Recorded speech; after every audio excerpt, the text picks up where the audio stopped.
Thanks very much for giving me the opportunity to come and tell a bit of the story from West Country Rivers Trust and how we are using SCIMAP modelling framework to inform our work. I've got quite a few slides, but this is a story, not a sort of a scientific presentation. So the key thing here is that I take you on this story through what we do, rather than necessarily hanging around on the detail. So I'll keep the pace energetic and try and get through it in the time that I've got. But I want to focus on this story about, to start with, it's basically two phases of this talk.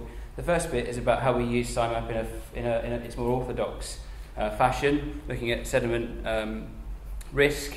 And the main reason we're using it is because we're using it for our Upstream Thinking project, which is a Payments for Ecosystem Services scheme funded by South West Water in the southwest. And you'll see essentially where I'm going with this. Okay, so the story starts at, as it often does for us these days, at the water treatment works. This is the Crown Hill Water Treatment Works in Plymouth. It used to be north of Plymouth, now it's in Plymouth. And the key message here in this case study is that for South West Water, if there are reductions in supply of raw water, or the quality of raw water deteriorates, that has two key implications for them at the water treatment works. The first is that there's an increased risk to the final water that they supply to their customers, the risk that pollutants will get through the barriers at the treatment works and into the final treated water. And then there's a cost implication, that is that the intensity of treatment required to make the water palatable and safe goes up when water quality deteriorates. So this is just shows you Plymouth and where the water treatment works is now situated. And essentially the message here is that there are three raw water sources for the Crown Hill Water Treatment Works: a reservoir called Burrator, which is on the southern slopes of Dartmoor, and then two river sources, the River Tamar at Gunners Lake and the River Tavy at Lockwell Dam. And you can see that water is integrated from the river sources with the reservoir sources blended and also from the other river source into the works. And you can see importantly that there's potential for water to be taken out of this system and transferred into other parts of the country. So if you live in Torquay, I'm not saying that any of you do, but it is possible that at certain times of the year you'll be drinking water abstracted from the River Tamar. So that's quite a long way, that's about 50 miles. So there's quite a lot of complexity in terms of the way that they shuffle their resources. There's the wider Crown Hill catchment. You can see the Tamar obviously is a large catchment, about 800 square kilometres, the Tavy, and then the reservoir at Burrator. That's Rodeford Reservoir, which lurks in the upper reaches of the wharf in the Tamar catchment. So Crown Hill treats about 60 megalitres of water, 60 million litres of water a day for supply to about 80,000 households in Plymouth. So this is the ecosystem service basically that we're studying, the provision of fresh drinking water. And you can see this is reflected, this just shows over 1 year the way that they use the different raw water sources. So blue is the reservoir, and then you can see in the summer months, as the reservoir levels fall and the demands for water go up, they start shifting their resources over to river sources. But as I've said, obviously, the treatment process comes under pressure, depending on the choices that they make at the treatment works, and in terms of the sources they use. And that just manifests itself in increased risk that this process fails, and increased cost in terms of operating costs of making the water safe. And just to hammer that point home, this just shows the abstraction from the river sources and the average cost of treatment over the same time period. So you can see that as they switch to the river sources, the cost of treating the water goes up. This is obviously huge implications for South West Water as an organisation, obviously for their customers as well, who are basically paying extra. Okay, so suspended sediment and turbidity. This is one of the key pressures that they face at the treatment works. We know from monitoring data, this is Environment Agency data, that the Tamar and the Tavy have these elevated levels of suspended solids in them. The reservoir is actually pretty, in fact it's too clean to treat on occasion, if that's possible, which it is. And you can see that as they switch to the river sources, the average turbidity in the water goes up. So we're just reinforcing this point that when they switch to the rivers from the reservoir source, that there is this extra pressure applied. And this is where the pressure is felt at the sediment press. And this is a very modern and fancy looking one. The ones that South West Water have are about 150 years old, and they're stuck together with sellotape. Essentially, when they're using the reservoir, they probably do one sediment press every day or every 2 days. That's about 8 tonnes of sediment that they extract from the water as sludge and then press in one of these things. When they switch to the Tamar, they can do up to 4 presses a day. That's 32 tonnes of sediment, so it's quite a significant shift. And obviously there's only one guy that runs the work, so they have to get extra staff in order to cope with that. So the key here is that we need to determine the scale of the problems, where they're coming from in the catchment, if we're going to try and recommend a solution. If we don't know where the problems are coming from, how can we estimate the potential for enhancing the ecosystem service, i.e. delivering on-farm measures? Where does it come from? Well, we know the stereotypical sources, in-field sources, riverbank sources. This is maize that's come off a bit late last year. Strip grazing with livestock and road runoff. So fairly stereotypical examples. I won't dwell on this. This is just a study that was done to show that, interestingly, uniquely, the Tamar has this huge majority of its sediment comes from land surface sources, rather than the traditional profile in the southwest that 90% of the Tavy, sediment in the Tavy, comes from riverbank or riverbed sources, so erosion type sources. So the Tamar represents this unique animal, this unique beast. Again, more monitoring data showing that if you look at the subcatchments of the Tamar, you can see that the top part of the catchment has by far the greatest load of sediment. This is flow-weighted sediment load, and then some of the other catchments contribute varying amounts. So we're starting to explore and answer this question of where is the sediment coming from. You can see those subcatchments reflected here. This is the Tamar, the abstraction point at Gunners Lake, and we've installed a sonda, a real-time monitoring probe, at that location to try and get the sort of the heartbeat, if you like, of the catchment of what's going on, and then we've undertaken a monitoring program up in the catchment to try and work out where things are coming from. This is some traces, the turbidity trace from the sonde, showing this is last autumn, so you can see we had a very dry spell at the end of the summer, and then the rain started, and just got two time points where we took samples. And again, this is just to show that these different subcatchments respond differently at different times. So this is the first major rainfall we had last autumn. Probably 4 of the 6 catchments all produced quite significant tonnage of sediment during that phase. But once you get later into November last year, actually the Upper Tamar is contributing the vast majority of the sediment load. So you can see this is a very complex situation, as if I needed to tell you. So this is where we start using SCIMAP to try and answer this question. Can we identify where in those subcatchments that are contributing sediment, can we identify where that's most likely to be coming from? Now, we actually, SCIMAP obviously has these 2 key components, the surface flow index, the hydrological model, and the availability, if you like, model, the availability of fine sediment on the land. And this is where we really focus on that other side, if you like, the availability model. It's important for us to make sure that we're looking at the right types of land use. So actually, although it says CEH Land Cover Map 2007, actually now for this we're using RPA land cover data for 2012, which makes a huge difference to us because we're using this year's land cover data. We can weight our fields by split out between arable and pasture with ag census data to try and identify where high intensity stocking or high intensity production might be occurring, and we factor in crudely high, medium and low risk soil conditions as well, because again the Tamar unit stands out as having very, very diverse soil types within it. And it's important to take that into account as far as we're concerned. So when you whack all those things together, this is the model that comes out in terms of our sediment availability model, and we obviously then interact that with the surface flow index in the usual way to develop our erosion risk. And really, we're really focusing on where is the risk, where do we need to go first, where do we need to put our farm advisors into the catchment to actually try and mitigate these potential impacts.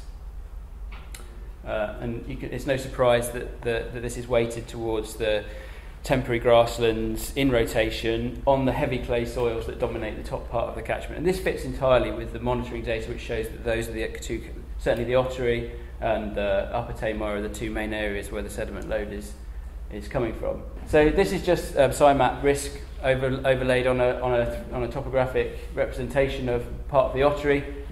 But this is a very powerful engagement communication tool. SCIMAP for us is all about communication engagement. It's about working with stakeholders to try and explore, well, why is that come up as a risk? Is it a risk?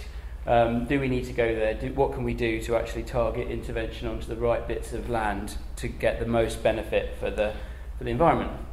And this is just to show that we can actually zoom right in on very fine granularity on the risk model, and actually when you go to a location such as this, at the bottom of this high-risk field, indeed, there we go, validation. It's certainly on that one point that we might be in the right place looking at the right issue. I think the Tamar is probably far more appropriate for looking at SCIMAP than the Kennet, but it tends to work a lot more. I haven't done the stats though. You can tell me how to do that. We also have APEM walkover surveys for fine sediment. When APEM walked the Ottery, which is just this small fraction of the catchment in the northwestern quarter, they found 653 sediment pollutions, categories 1, 2 and 3. You can't see the colours particularly, but there's a nice blend of not too serious to pretty serious across there. And we can compare this with the SCIMAP risk model, and indeed, many times, obviously there are times when it's not accurate. There are things that are going on that SCIMAP couldn't predict, but certainly there is often, if we went with the SCIMAP prediction, we would be in the right place at the right time. And this is the kind of things they found. The last 2 times I've shown this, the farmer by accident who owned that field was in the audience. He was quite encouraging about it, really. So the sediment runoff risk model helps us to quantify the scale of the problem and target high-risk areas. It's as simple as that, putting our farm advisors and our capital investments into the right bits of the catchment at the right time to achieve the most possible benefit. So that's really just a sort of standard story, and then from that we can go on, and we have a whole suite. As I said, we've got a whole toolbox of on-farm measures that we can use, from extensification, land management advice, on-farm infrastructure, crossing points, fencing, all these things that we can deliver into these situations, tailored and targeted using SCIMAP to try and achieve this mitigation of these problems. And then obviously the monitoring goes on to try and actually pick up that the benefit has actually been had. And I can't say that we've definitely got that evidence yet, but it's certainly in the pipeline. So for the last few slides, I just want to whip through a few things about surface flow index. For me, surface flow index is the most prized and wonderful thing that's come out of the SCIMAP modelling framework, because it's actually a very, very powerful tool which we use to engage with people, with stakeholders, to talk about ecosystem services. And also we're looking at applying it to other pollutants, because essentially what we're saying is that this shows that model shows where water is likely to accumulate and move in the landscape, and all we're doing really with SCIMAP is feeding a fine sediment availability model into the side of it and seeing where the priority areas are. Well, actually, we've been playing with feeding other pollutant availability models into it and seeing how it comes out. So another major problem at Gunners Lake is pesticides detections. The blue lines up here have gone astronomically high. That's a horrific cocktail of various acid herbicides, neutral herbicides and insecticides that come out. There's a small fraction of the list. Total detections, hundreds of detections, as most of the acid herbicides on a 1 monthly sampling regime. So the key thing about pesticides for us is that obviously there's good practice that's required in terms of mitigating this first source, preparation and application. That's farmers accidentally spilling or contaminating watercourse drains during the preparation process. Training, best practice advice, such as this, can help mitigate that. But actually, farmers can do the best practice that anyone's ever conceived of: apply an pesticide to their land under perfect conditions, and because of bad luck or because of natural condition of the landscape or whatever it happened to be, it rains, pollutant can be available for mobilisation to the watercourse. So that got us thinking, can we actually come up with a pesticide availability model which we can feed or interact with the surface flow index? And actually we have quite a comprehensive database of pesticide application rates, which is quite accurate at sub-catchment scale. It gets a bit woolly once you get to a finer scale. But because of each active ingredient can be put onto arable or grassland or a blend of land use, because of what they're used for and what we know they're used for, we can restrict that application to a particular type of land use. we can overlay that with soil risk, because the NSRI soil data has a pesticide leaching and runoff risk metric associated with it, and then feed that to the surface flow index and see if we can actually come up with a risk model. The other thing we can do is we can look at the intensity from Ag Census of things like improved grassland, where a lot of acid herbicides are used, and cereal production in the catchment, and try and, again, if we know that a certain part of the catchment is being used for a particular activity to a high intensity, then we can focus our attention on it.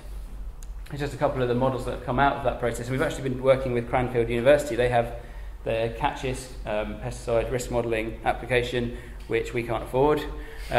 So instead, we've been working with them to actually to ask them whether they think this kind of approach is at least a clunky way of putting our advice for pesticide management in the right place at the right time. And they seem fairly encouraging about it. So that was quite good. To back that up, we're working with South West Water and the University of Portsmouth to develop what's called Chem Capture, which is a passive sampling membrane encased in a PFTE housing that looks like that. I didn't bring my Chem Capture with me. And these are integrated sampling devices which measure pesticide load over a long period of time, like 2, 3, 4, 5 weeks. And we're nearly at the point now we can actually deploy Chem Captures into these subcatchments to try and actually validate what the risk model says by looking at pesticide load contributions from each corner of the catchment. And it's no surprise that my prediction would be that all the pesticides are coming from the top part of the catchment, because that's where the high-risk soils are, that's where the highest intensity of production is, and so on and so forth. But we need to validate that. You can't just take my word for it. Okay, so thinking slightly more strategically, again, you can't see this very well, but this is my sort of brain dump of how we see the world in West Country Rivers Trust. Ecosystem components, delivering ecosystem services and benefits to society. Habitats for wildlife, drinking water, recreational access, regulation of river flows to avoid low flows and high flows, and so on and so forth. And what we're basically in the business of is identifying where risks and threats lead to exertion of pressure on this ecosystem to the detriment of the ecosystem service. So we adopt a completely ecosystem service-based approach, and we're very interested in identifying where the markets are, who are the beneficiaries, who's suffering because of these impacts, and can we develop payments for ecosystem services schemes. And data and evidence supports all of we can ask questions about where the risks are, where the pressures are, assess the condition of the ecosystem, what are the impacts, and indeed who the markets. And SCIMAP really gives us the opportunity to assess risks and threats. That's what we use SCIMAP to do, and we try and understand how any benefits or any impacts filter down across this continuum, if you like.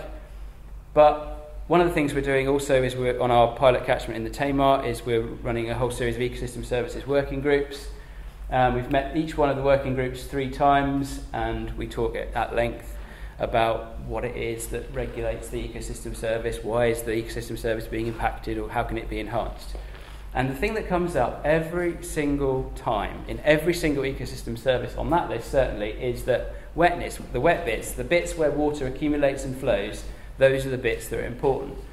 For water quality, whether you're talking about identifying risk areas or identifying opportunities for intervention, the bits that Surface Flow Index identifies come up as being vitally important.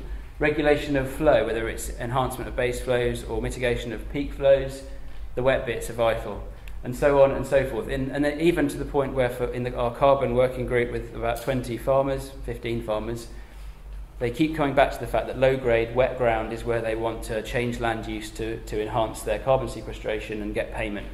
And we're using Surface Flow Index to identify where those bits of ground are. And indeed, we organised a farm visit. This is the River Inny through here, just near our office actually. And I produced some maps for Richard Patton, who's the Forestry Commission Officer in the South West. And he went onto this farm, and I put these maps together to show Surface Flow Index to try and identify where the wet bits are. That's the floodplain in pink. And he went to this farm visit with the farmers and various other people from EA and Natural England and so on. And he put this slide up, and the farmer who owned the land said, "How did you possibly know where those wet bits were? Because by looking at them, you'd never know until it rains that some of these bits become really, really boggy and waterlogged." And this was, for me, and certainly for the people who went on the farm visit, was validation of surface flow index as this powerful tool for engaging and communicating these issues to stakeholders, whether farmers or otherwise, because it really was accurately predicting where those wet bits are. I need to come up with a better term than wet bits. That's a photograph of what it looks like in the real world. This is the innie in quite a heavy spate, and that's their farm there. And there are those areas that are being identified are in these. Some of them are really obvious, but there are other bits of low-grade wet ground that the farmer could identify that the surface flow index also identified. And so, really, that's the take-home message from me, is that surface flow index is really, really great. And we've looked at classic wettedness, and it's not as good. And really, it's about that engagement, that targeting of measures, for whichever ecosystem service you're interested in. And so we're using SCIMAP in its original form, adapting it for other pollutants, and then nicking surface flow index out of it to really try and target ecosystem service delivery. I think that's it. Yeah, thank you very much. Thank you.